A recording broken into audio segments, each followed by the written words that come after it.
29 जुलाई 2025 को दिल्ली की सड़कों पर जो तस्वीरें दिखाई पड़ी उसने देश की आत्मा को झकझोर के रख दिया, क्योंकि वो शिक्षक जो लाखों बच्चों को अंधेरे से निकालकर सफलता की रोशनी तक पहुंचाते थे, वो अपने बच्चों के हक की लड़ाई के लिए सड़कों पर उतरे तो लाठियां मिली, हिरासत मिली और पुलिस की बदजुबानी सुनने को मिली। तमाम teacher, Neetu ma'am, Sanjeev sir, अभिनय शर्मा, उनकी जो तस्वीरें आई वो परेशान करने वाली थी।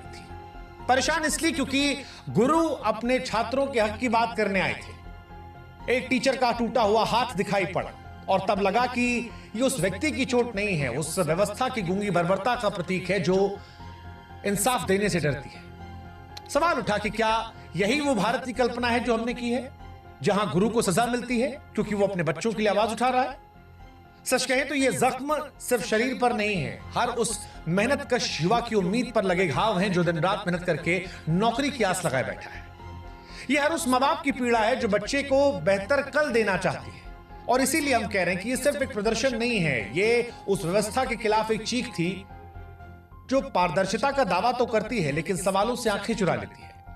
जब गुरु और शिष्य दोनों सड़कों पर हों और उनके हिस्से में लाठी आए तो साहब सिर्फ सवाल परीक्षा का नहीं रहता है, फिर सवाल पूरे सिस्टम से उठता है कि कैसा देश है, कैसा लोकतांत्रिक देश है जहां पर न्याय मांगना गुनाह है।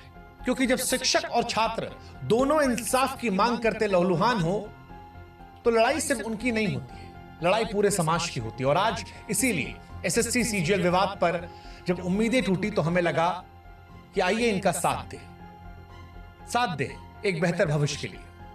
एसएससी सीजीएल का विवाद क्या है वो आपको समझाते हैं। दरअसल एसएससी यानी स्टाफ सिलेक्शन कमीशन की सीजीएल परीक्षा हर साल करोड़ों युवाओं के लिए सरकारी नौकरी की उम्मीद लेकर आती है। करीब 3 करोड़ से ज्यादा अभ्यर्थी इस परीक्षा में हिस्सा लेते हैं। अपने और अपने परिवार के बेहतर भविष्य की कल्पना लिए दिन रात वो मेहनत करते हैं। लेकिन हाल के वर्षों में ये परीक्षा नौकरियों का जरिया कम, विवादों के केंद्र ज्यादा बनी है। 2024 के टायर 1 रिजल्ट ने इस पर शक की सुई और तेज की। अचानक ऊंचा कट ऑफ और कुछ खास परीक्षा केंद्रों में लगातार चयन और रोल नंबरों का पैटर्न साफ साफ इशारा कर रहा था कि कुछ तो गड़बड़ है। छात्रों ने इसे धांधली माना और फिर आवाज उठाना शुरू कर दिया। 2025 में हालात और बिगड़े। एसएससी की सिलेक्शन पोस्ट फेज 13 परीक्षा के दौरान बार बार परीक्षा का रद्द होना, तकनीकी खामियां और कई केंद्रों पर छात्रों के साथ बदसलूकी ने आंदोलन को भड़का दिया।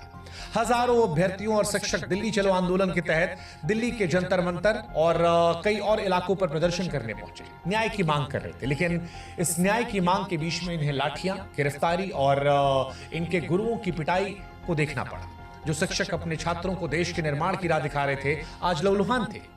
जो शिक्षक जो किसी समाज की नींव